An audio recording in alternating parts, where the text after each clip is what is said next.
Well, hello, everybody. It's time for Bayou Bets. We're finishing off the doubleheader of shows today here on bet.nola.com. It's the first Bayou Bets of 2024, Tuesday, January the 2nd. We remind you that Caesar Sportsbook is official odds partner of bet.nola.com. And if you haven't already, make sure you subscribe to the Bayou Bets YouTube channel where you can always find out what time we're going on because we have a special Tuesday show. We don't do Tuesday very often. We had New Year's Day. Got plenty to talk about today.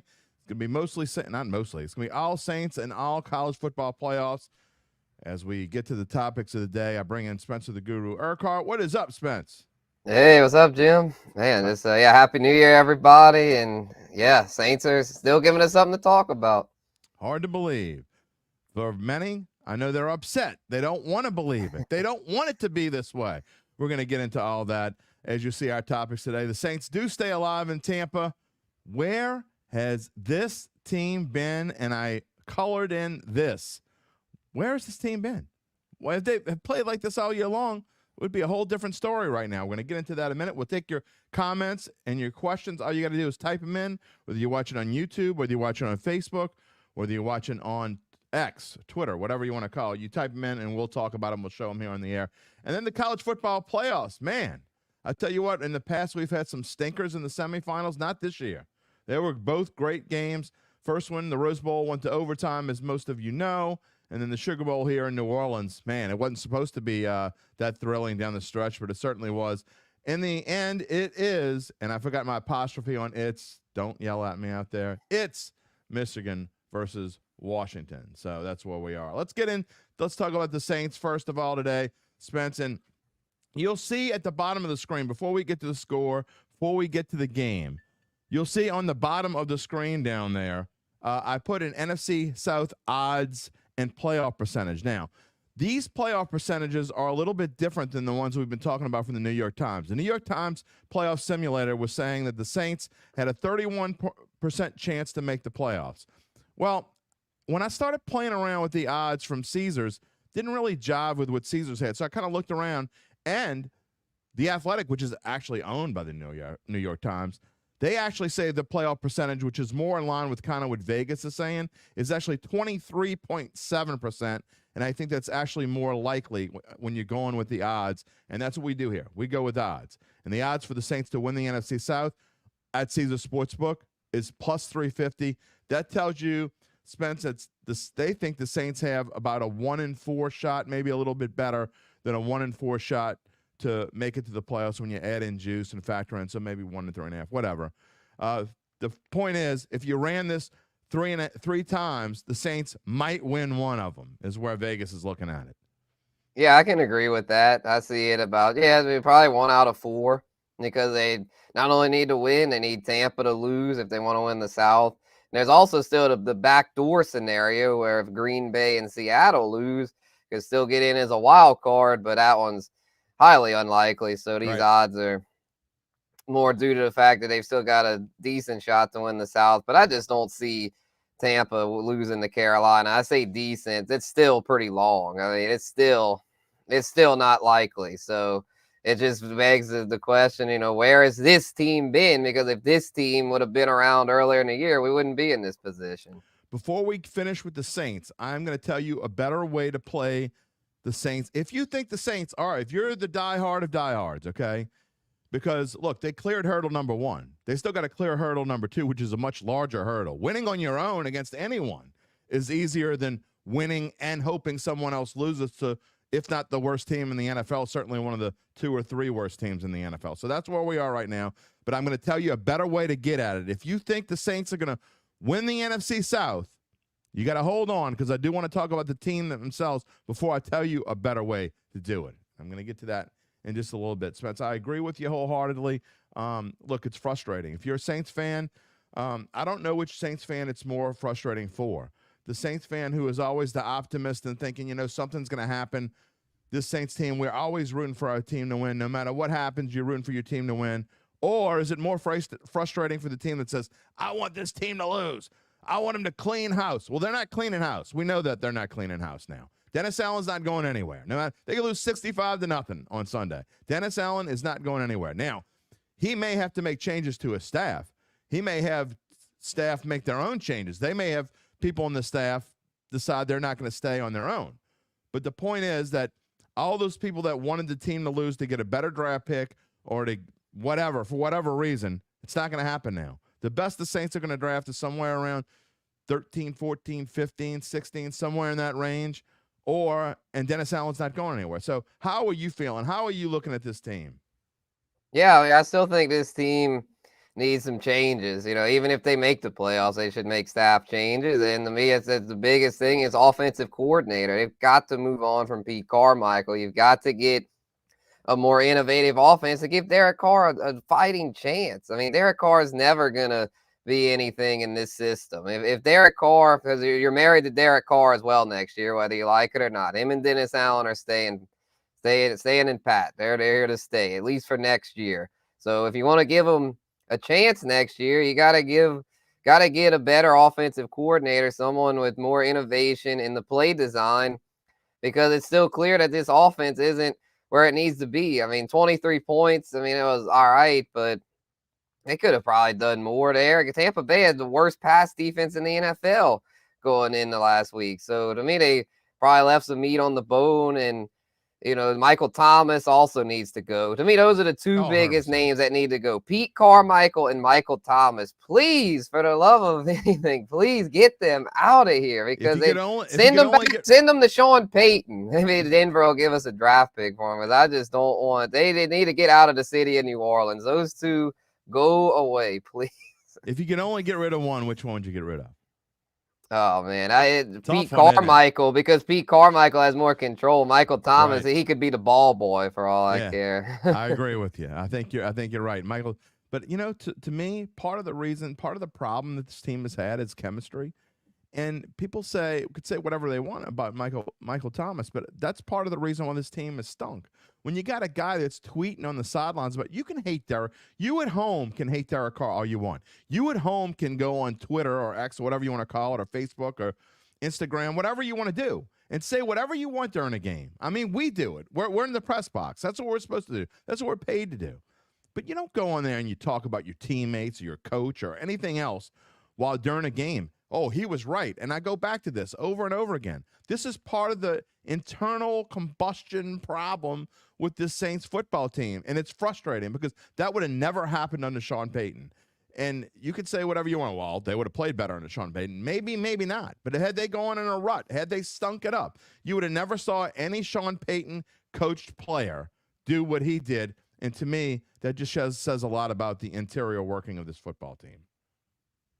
Yeah, he kind of exposed it in a way, because even though it was just through Twitter, it still it showed a lot. It kind of exposed 100%. a lot of stuff there that's just not underlying baggage. So yeah, they've got to get that taken care of. And I agree with Taylor's comment there. He's not the same player he once was and never will be. So I mean, you just got to move on. Just whatever the cap it is, just take it. They should have done it last offseason, but they kind of spread it out some. But I would think they'll be able to get out of the contract this time around. So we'll see how it goes. Yeah, that's not one of the ones where I think that's going to hurt them. Now, the Saints are in a whole lot of cap hell next year, and we say that every year, but this one's different. I don't think they could kick the can down the road this time. It's why I've been saying that next year is going to be really miserable. That's my prediction right now. And now I may feel differently in July. I doubt it, unless they do something over the course of the offseason that changes my mind. I just don't see this team. That's why I'm probably for Dennis Allen staying. The reason being is not so much that I think that Dennis Allen's the right person to this coach. I just don't think this team has any room to grow for next year. I think that they're better off just going through this and then cleaning house after the 2024 season, bringing in a whole fresh mindset, starting over. And this team probably should have started over before this year or before last year. Now that you look at it, that's probably what they should have done, but they didn't. And so now at this point, I think you're in a position to where next year's not going to make any difference. You might as well just eat it and be a Arizona Cardinals kind of team, because that's where they are. And maybe you'll do right by the 2025 draft. I don't know. But I just don't think the 2024 draft's going to help you enough. You're in cap hell. It just is what it is. But, I mean, from watching this game, before this game, when we were talking about a prediction, Spence, one of the things I was talking about was, the defense has been a disappointment too. And then they came out, and I thought that you can even include the 34-0 game in this. You can include the Giants game where they got after DeVito. I thought that they played this game against Baker Mayfield and Mike Evans and Godwin and Rachaad White, who I thought had been playing so much better the last few weeks. They just stifled this Tampa Bay. You can't look at the final stats because the final stats are completely misleading. Going into the fourth quarter, I think the Bucs had something like 130 total yards, and they finished with 300 something, so it's completely misleading. The Saints defense, I thought, either played their best game Sunday or one of their best, but it just goes to show. I thought they would come out and play carefree. They did that, and this defense kind of showed this is the defense we thought we would have all season long, and yet they still had a ton of players that weren't playing. Yeah, I was surprised at how well the defense did.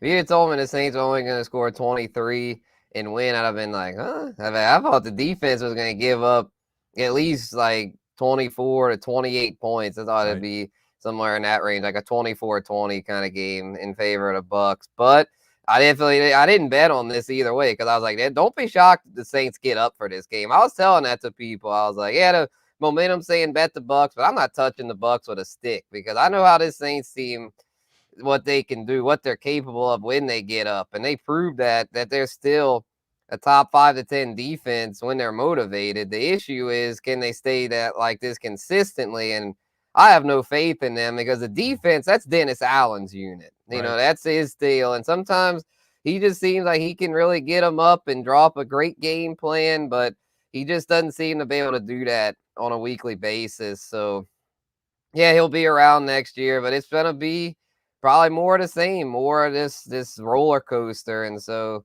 as a fan, I would just tell the fans, you know, to just kind of be prepared for it one more year and hope that they finally just see through it next year and make a change at head coach because he's not the answer. I'm with you on that, and I get it. But look, here's the thing, and I'll say the same thing. Even though I think next year is going to stink, even though I think it's going to be a 4-win, you can't go in with, if you're a fan, I mean, we can go in and be realists and say this is what we think is going to happen. We get paid to tell you this is what we think is going to happen. But if you're a fan, go into it positively. You know, Tampa Bay was supposed to stink this year. I mean, I thought Tampa Bay was going to be a 4 or 5 win kind of team. And here they are on the precipice of winning this division. They basically have about a 68, 70% chance to win this division, depending on how you look at it. If they win, they're in. Moneyline tells you they're a minus 250. We don't know how bad Baker Mayfield's ribs are hurt. If he's messed up, they got to play Kyle Trask. They could be in a world of hurt. So they win, they're in. They lose, they're out, basically. That's their scenario. But I tell you what, that being said, I thought Tampa Bay would stink. They didn't stink. They have a very good chance to win it here. So maybe the Saints will be in a similar boat. I will say this. I was looking at the Saints schedule next year. It is no picnic. It is no picnic for sure. It's a lot different. This once in a lifetime or once in a generation kind of schedule. Not going to have that next year. Let's talk about Week 18, Spence. We're going to go into more depth on this in the Bayou Bets show on Thursday. But Saints-Falcons. Falcons coming in a 3-point underdog. Obviously, Saints lost in Atlanta the last time they played. They really had no answer for Bijan Robinson. Arthur Smith, for some unknown reason, in that particular game, figured out he had the best rookie running back in the NFL and used him like he was supposed to. He's kind of going back to not using him as much again. I mean, I think Arthur Smith and the Falcons coaching staff and the Saints coaching staff have a lot in common, because they'll put together a really pretty decent game plan in one game, and the next game you wonder, what the hell are they thinking? Yeah, I feel like sometimes they just like completely misread things, and they're just not good at making adjustments. Because I feel like even when, like, let's say the 49ers kind of go in with a bad game plan, I feel like Kyle Shanahan's good at adjusting on the fly. A lot of these great coaches can do that, but let's be real, Dennis Allen and Arthur Smith are not great coaches. So if their game plan falls flat, then the whole game's probably going to fall flat, not just the start. And that's why the Saints starting good was so encouraging against the Bucs, because that told me, well, maybe they actually got the game plan right. Because this year, even when the Saints do play good, they seem like they always seem to start slow. So we'll see. It'll be the start Sunday is going to be very telling. If this Saints team comes out motivated and carries over that momentum, they should be able to win. But I'm not confident in them at all. I feel like they're going to go in too confident and be sloppy. You know, they're going to be coming back home thinking, oh, yeah, Atlanta's been losing. Yeah, that's our rival. We're going to whoop up on them. But Right. I don't like the Saints in this spot. Maybe they'll prove me wrong, but I could definitely see them getting upset. I'll get my final pick on Thursday, but for now, I'm kind of leaning Atlanta because this Saints team has proven one thing to me this year. They're inconsistent. You know, Barry, you're trying to turn things around on us. In August, some local sports peeps, including me, thought the Saints team would win the division and possibly win 10 games. Well, they can't win 10 games, but they could still win 9, and they still can win the division. So, I mean, we still could be right in a sense. I mean, if they win 9 and win the division, and you predicted they win 10 and win the division, I don't think that's that much of a difference. So, I hope I'm wrong too. I don't want to be right. I don't want to be. Look, it's a much better story for us here in New Orleans for the Saints to be good. It's more the people going to want to pay attention. You think people want the Saints to stink? We don't want the Saints to stink. We don't want the Saints to be bad. I'm just telling you the way that I see it. I hope I'm wrong. We'll find out if I'm wrong soon enough. But look, I just don't trust this administration or this coaching staff to be able to do something with nothing, because this year they had something. I thought the talent on this team was top 6, and I still think that. As far as talent-wise goes, they're top 6, top 8 in the league. That's my opinion. But this coaching staff can't lead them to be top 6, top 8 in the league. You got a guy like Marshawn Lattimore who's not rushing to come back. I don't know how hurt he really is, but this isn't the first time that he's done this. He's not rushing to come back to this team. But I'd be willing to bet if they make the playoffs, all of a sudden he's going to be fine and dandy. And he won't be the only one. There are other players on this team that all of a sudden, if they're doing well, you're going to see injuries go by the wayside. All of a sudden, my boo-boo doesn't hurt nearly as bad as it hurt before. Yeah, the one though that's he's done though, and it might be for his career. Really unfortunate, Ryan Ramczyk. Man, that's hate to see that. That is such a shame, and that's something that honestly, after seeing that told me, well, yeah, that's gonna have to that's gonna force their hand into a rebuild. I mean, 'cause he's their anchor along the offensive line. If he retires, they're gonna have no choice but to blow it up.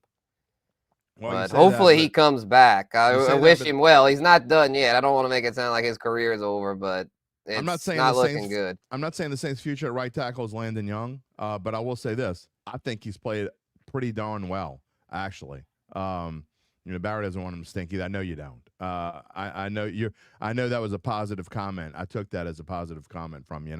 You know what? I know it's funny because the naysayers who are out there, the haters, the ones who wanted him to lose, there were a lot of the ones that wanted him to lose. They're like, it's just like I said.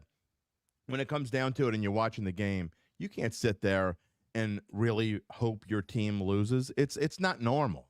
I mean, you could say it's all well and good and fine and dandy to say, I hope my team loses, so they'll fire Dennis Allen. But when you're actually sitting there watching the game for 3 hours, the human nature is going to take over. You can't root for them to lose. So those same people, most of them, not all of them, some of them are still hoping for them to lose because they're being stubborn. But there are still people out there that think that way. But I guarantee you 80, 90% of them are saying, man, you know what? I want to enjoy this game. I want to have a chance. The Saints have a chance to go to the playoffs. You never know. And the thing is, Spencer, and I know Gabe doesn't believe this, but if they do somehow win this South, the Eagles are awful right now. I mean, they're like an average team at best. They're limping to the finish line. They couldn't beat the Cardinals at home. I mean, you'd have to I'm not saying the Saints would be favored, nor should I say they should be favored. But if somehow they get in, they got a chance to win a game and move on. Yeah, I can't really argue with that. I would have a few weeks ago before the Eagles collapsed. But, yeah, I don't know what's going on over there. Their defense, I thought their defense would get corrected. And to me, what really just turned me off of them was Sirianni making Patricia the defensive play caller. This is the same Matt Patricia, y'all, that was a complete failure with the Lions. Right. And then gets brought back to New England, saved by his best friend Bill Belichick, is a disaster over there, and it ends up, I don't know why he was even hired by the Eagles. And then now I guess they were desperate. I mean, they lost their 2 coordinators and they were desperate. Yeah, and so they get him now, and then their defense is struggling. And I know he's got experience. Success he had was just under Belichick. He's never done a damn thing by himself. So I mean, he ran the Lions Well, into the ground, and Dan Campbell had to go in there and change. Dan Campbell had to clean house because what Patricia had was terrible. So yeah, the Eagles I think are very vulnerable, but yeah, I still wouldn't bet you on the know, Saints you know because what's it's funny? just oof. You know what's funny Derek is Carr has. no, I hear I'll you. save it. I'll save it. Go ahead. I'll hear you. And we got a ways to go before we even know if that's possible or not. But I'm just saying, they got a chance. They have a much better chance to beat the Eagles than to beat the. They had 0.0% chance to beat Dallas. And I mean no chance. There's no way they would handle that rush. There's nobody on that Saints offensive line that can handle Michael Parsons. I don't think the Saints could stop Dak. I don't. No one's going to stop CD Lamb. Go on and on and on. There's two teams in the NFC the Saints cannot beat, period. And that's Dallas and that's San Francisco. I think they could beat they showed that they can beat Detroit. They stunk it up. They gave Detroit a 21-point advantage and almost came back and won the game. So they can beat Detroit. I just don't think they can beat Dallas or they can beat San Francisco. Jeff's saying he's got the Saints at 9-8, no playoffs and a bad season. We thank you for listening. We know you have been with us all season long. We appreciate it. Yeah, Barry, thank you, Jeff. Barry saying some of these players wishing the Saints lose. And this is my point. They weren't around in the 70s and 80s like I was. I mean, look, you take anything. I mean, I remember there were quite a few times before the Saints ever made the playoffs. It came down to there was a game that came down in the last game of the year against the Rams, I think in '84. Bum Phillips, his last decent season here in New Orleans. Mike Lansford kicked a field goal with his bare foot to not put the Rams in the playoffs at 9-7, and the Saints went 8-8, and there were a lot of tears in New Orleans. And there was another time on a New Year's Eve they were playing the Rams. They got in the last game of the year where they actually Morton Anderson kicked the field goal to win. They went to the playoffs that year, lost to the Bears in the first round. There's another time they beat the Rams. It seems like it always comes down to the Rams back when they were in the division together. But another time came down to the Rams the year that the Saints won their first playoff game back in 2000. So there have been times when you're like, just get in. Just get in. And so that's where the Saints are right now. Is it going to happen? Probably not. But you know what? Hey, root for it to happen until you know that it doesn't. Oh, yeah, for sure. And this is, I was going to say about Derek Carr earlier, just saying that he's never won a playoff game before. And so the way I kind of see it happen, if they would get in, would be, all right, the Saints probably, they'll get off to a good start because they're going to get up. If they make the playoffs, they'll get up for the playoff game. I don't see the Saints getting blown out in the playoff game. Like the way last year the Bucs got blown out by Dallas. But assuming it's not Dallas, the Saints should be able to at least hang with Philly. But I just don't have faith in Derek Carr in a big situation like that. I just feel like even if they have a lead or something, he's going to end up throwing a crucial pick. And Carmichael's play calling is going to get him in trouble to where there's no way I could pick the Saints to win a playoff game this year. If they prove me wrong, then I'll have to come on here and eat crow and say they proved me wrong. But I'm pretty confident in saying even if the Saints sneak in, they will not be advancing. I got to ask you, before we go on into the college football playoff, Baker Mayfield, one thing the Saints did well this week was they roughed up Baker Mayfield. And now he's got an issue with his ribs. And Gabe says, to be fair, Carr would have beat the Texans in 2017 if he was healthy. Instead, it was Connor Cook. So that's true. But oh, yeah, that was the year I think he had broke his leg at the end. Yeah, that was bad luck. Exactly. Carr's career, that's one thing. I mean, y'all can hate on Carr all y'all want, but, man, that guy, he's had a lot of just, like, bad luck circumstances. Well, my question to you is if the Bucs have to go into their game with Kyle Trask if Baker's hurt more than anyone's telling us, how do you feel about the chances of the Saints this week? Does it change your opinion of the Bucs losing or winning? Oh, yeah, a lot. I don't trust Kyle Trask as far as I could throw him. So, yeah, I feel like Baker not playing really opens the door. If Baker doesn't play, I think that 23.7, I think that goes up to like 33.7. Yeah, no, I mean, I think that's a legit chance. And I think we're going to find out more. Now, obviously, the next time we go on the air is Thursday. So by Thursday, we'll know. I think we'll have a better idea whether he plays or not. He's probably going to practice, but is he going to practice in a limited fashion, or how is he going to practice? So anyway, I promised you that I would tell you a better way to go at these NFC South odds if you like the Saints, all right? If you want to bet, and I'm not telling you to go do this.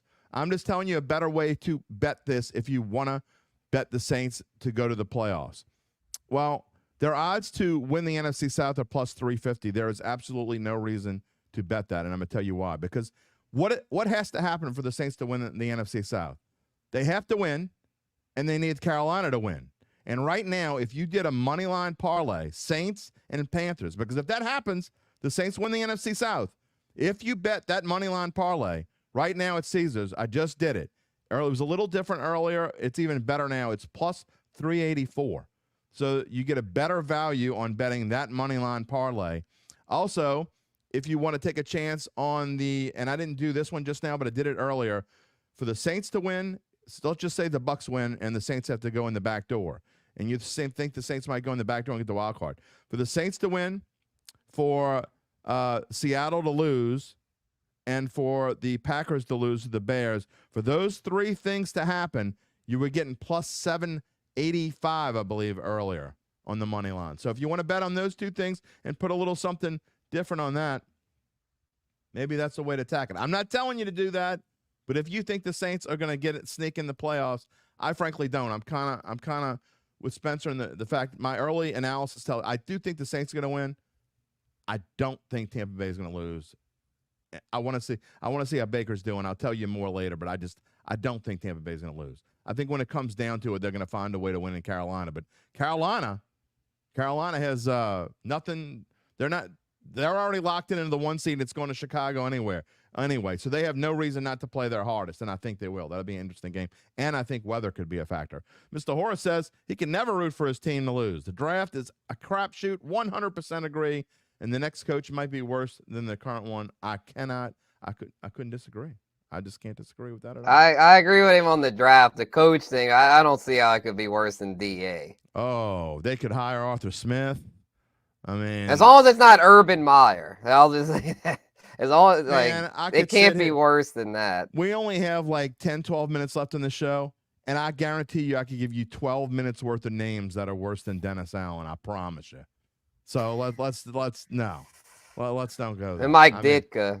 Yeah, well, Mike Dick is almost dead, so, and I'm not trying to be mean. David Culley. I mean, Lovie Smith.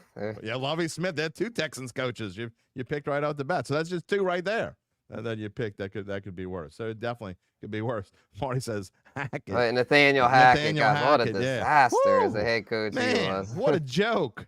That's Sean Payton put him on blast. And then speaking of Sean Payton, Aaron Rodgers today on Pat McAfee put Sean Payton on blast. I was like, damn, this is shots fired.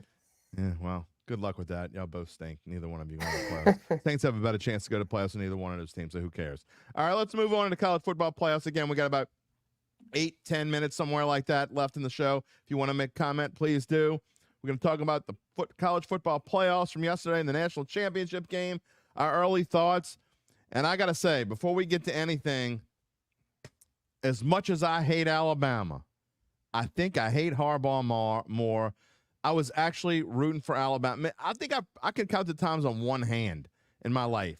It has nothing to do with betting, and I mean nothing. I can count the times on one hand that it didn't involve betting where I was rooting for Alabama. Yesterday was one of them, and I have no idea. Well, we're going to talk about the long snapper, not the long snapper, the center for the Crimson Tide. But, man, how did Michigan win that game? Oh, that was wild. Shout out to J.J. McCarthy. I doubted him a lot heading in. You still can. But, I mean, yeah, I'm not saying he's great, but he did enough for him, and he did get that play where he got slammed out of bounds. They didn't even call it. I was like, here we go, Alabama refs. Here we go again. They're just going to give it to Saban. But, yeah, I mean, that center, what the hell? I mean, we talked about Thomas was saying his son could snap better than that. I believe him. That Alabama center just freaking killed him there. How can you have a center that bad at Alabama? That's the question. And if he keeps doing that, and we talked about it in pre-production about how he almost cost them the Auburn game, and then Milroe pulls a 4th and 31 out of his keister. But how do you not have someone else at Alabama? You're like, you know what, dude, it ain't working out. We're going to put someone else in there. How do you not have someone else? Yeah, it's strange because, I guess he must be a really good blocker then. Because really good. Yeah, damn, if he can't snap, that's like half the battle with being a center. So yeah, it's crazy though, and I mean, our thinking was right. We were all on Bama. I mean, Jim Harbaugh with all that talent at Michigan. I'm not gonna go give Jim Harbaugh much credit here. I mean, Harbaugh's defense wasn't very dominant like we thought it would be. So I'm. And Milroe missed a bunch of plays. I mean, he really did. I mean, he missed a bunch of open receivers. He looked like he panicked. And which is kind of unusual for him. I thought one of the pros about Milroe was that he seemed cool and calm, but yet there were a couple times I thought he rushed throws. He kind of rushed aside in the run. He kind of ducked under some things. He slid too fast a couple times when I thought he could have got first downs, and he was like sliding 2-3 yards before he got to the yellow line. I just thought it was weird. Yeah, no, it was just. I mean, Michigan's defense is pretty imposing. You know, I mean, they made some plays, but yeah, he just was kind of off though. And I feel like with Harbaugh, like he's gonna have some trouble with Penix. At first, I was saying go hammer Michigan -4.5, but we kind of broke it down in pre-production. And Washington's that passing attack, Michigan might have some issues with that. So I'm gonna wait a little bit before I bet on it and make my prediction, because yeah, that's gonna be. It should be a very interesting national championship game, unlike last year. Marty, you and I are on the same page. The only thing you didn't like about the playoff games, whether they were so competitive, it proved the college football playoff was correct to leave Florida State out, and they absolutely. And Gabe can shake his head in the green room, and you can say whatever you want, and y'all can all say whatever you want. I don't care what any of y'all say. It's my opinion, y'all's opinion, whatever. It shouldn't even be an opinion. Florida State, absolutely 100%. I don't give a rat's behind about 63-3 because that wasn't the Florida State team. That was like, I don't know, Boise State or second string from Boise State playing out there against Georgia. They had all the opposite. It proves nothing. I had so many dummies on Facebook saying, see, that's why they left them out. No, that didn't matter at all. I mean, because Florida State got wiped out by Georgia means absolutely nothing. And I mean, if anything, it means maybe Georgia should have been in ahead of one of these other teams, you know? So anyway, don't get me started. I'm with you, Marty. Florida State should have been in the playoffs, and I think they could have hung with Michigan or Alabama. You know, you talk about the -4.5, and all we talked about in pre-production was what we thought about this week. I'm not so sure that Washington's not the best team left in the playoffs. I know that without that running back, they're going to have their issues, but Michael Penix is clearly going to be the best player on the field next Monday night. Oh yeah, no, Penix is legit. You know, I saw that Apple Cup game against Washington State, and I soured on him. But overall, though, his body of work's very solid. You know, I don't know what happened to him in that game, but luckily for him, they're able to squeak it out. And then he rebounded in a big way against Oregon. I was still a little skeptical, though. I was still like, okay, yeah, he did good against Oregon. But it's the Pac-12. Let's see what he does against real competition. And Texas, I mean, Texas gave them all they had. I mean, Washington's defense almost blew it. Yeah. And that's what I think. I still am leaning Michigan because I think McCarthy is going to be able to have his way with Washington's defense. Not that McCarthy's anything special, but I think he'll be able to pick apart Washington because their defense is not good. Did you intentionally make that pun with sour and apple cup? And I did not. Oh, no pun intended. There you go. They got sour apple cup. You didn't even know you did that. Look, it is early, and I'll give you my final prediction Thursday. But I said this last week. I predicted Alabama and Texas to win, but I was very, very loose on both of them, and I said I wasn't really betting it, and I didn't. I didn't bet hardly anything yesterday. I just wanted to watch two good games. That's exactly what we got. I did a teaser with Alabama that barely covered their part of the teaser, so I wasn't that upset when Texas didn't. And looking back, it was really dumb to put I should have put Washington in the teaser, even though I thought Texas was going to win, because I would have got Washington +10. And I mean, the numbers tell you that if you're going to do a teaser, you should have done it with Washington. So that was my big mistake. I thought it would be close. It was close. And I said I wouldn't be surprised at all if Washington won, and they won. So it's going to be kind of the same thing here. I just don't understand why bettors keep dissing on the Huskies. I mean, they were 9.5-point underdogs to Oregon. We said we all kind of thought the line was about right for the Washington Texas game. It was -4 Texas, but it dropped to -3.5 right before the game. Bettors were betting on Washington. And I kind of think this one's a little off. I don't think Michigan's any better than Texas. Yeah, I mean, I think they're a little better, but it's one of those things, though, talent-wise, Michigan's the best team in the country. Yeah. I think the thing that messes them up, though, is Jim Harbaugh. I mean, if agree. anything, he's someone that he comes into a program and he gets them going. And I bet with Michigan, though, if he wins it all, I bet he leaves for the NFL. Who's going to win? Somebody would probably the Chargers, some stupid organization like that. There's another one that I'd rather Dennis Allen over Jim Harbaugh. I'm not sure on that.